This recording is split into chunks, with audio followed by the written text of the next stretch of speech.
আমাদের আলজিমেরা হসপিটালে প্রথম একটা পেইনলেস ডেলিভারি হলো আলহামদুলিল্লাহ। এর আগেও একজনকে পেইনলেস ডেলিভারির জন্য আমরা ইপিডুরাল দিয়েছিলাম, কিন্তু উনি যাই হোক উনি সি সেকশনে চলে গিয়েছিল, মানে ওনার ফ্যামিলির চাপে। মানে ওনার মাও সি সেকশনে ছিল, ওনার শাশুড়ি সি সেকশনে ছিল।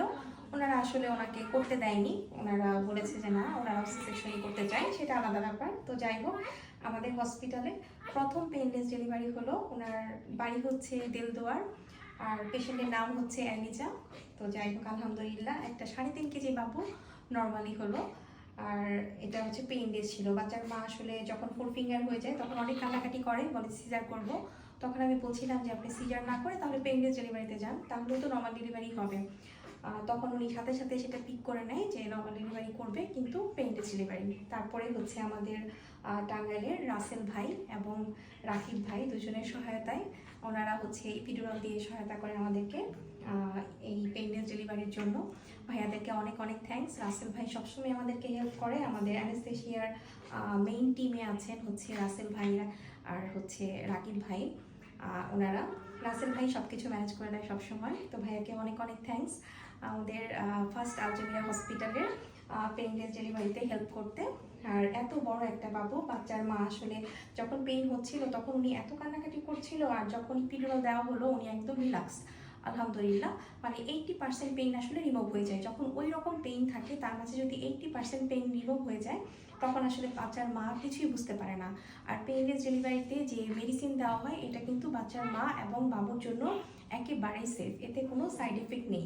আর কারণ ডেলিভারির সাথে এটা কোনো সম্পর্কই নেই, এটা হচ্ছে যা শুধু বাচ্চার মা ব্যথাটা বুঝতে পারবে না, জাস্ট এইটুকুই।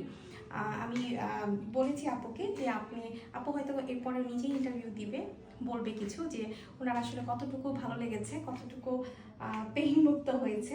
আল্লাহর রহমতে অনেক কিছু বললাম। আর গতকালকের ব্যাপারটা যেটা, যে বাচ্চাটা মারা গিয়েছে ওই বাচ্চার কিন্তু কনজেনিটাল কিছু প্রবলেম ছিল। আর ওই বাচ্চার মা যে প্রযুক্তিতে পড়তো, ওইটা আমি সকালেই করেছিলাম যে আপনারা বাচ্চার জন্য ভালো হবে যদি নর্মাল ডেলিভারিতে যান, কারণ দেখা যায় যে বাচ্চার ম্যাচুরিটি হয়নি।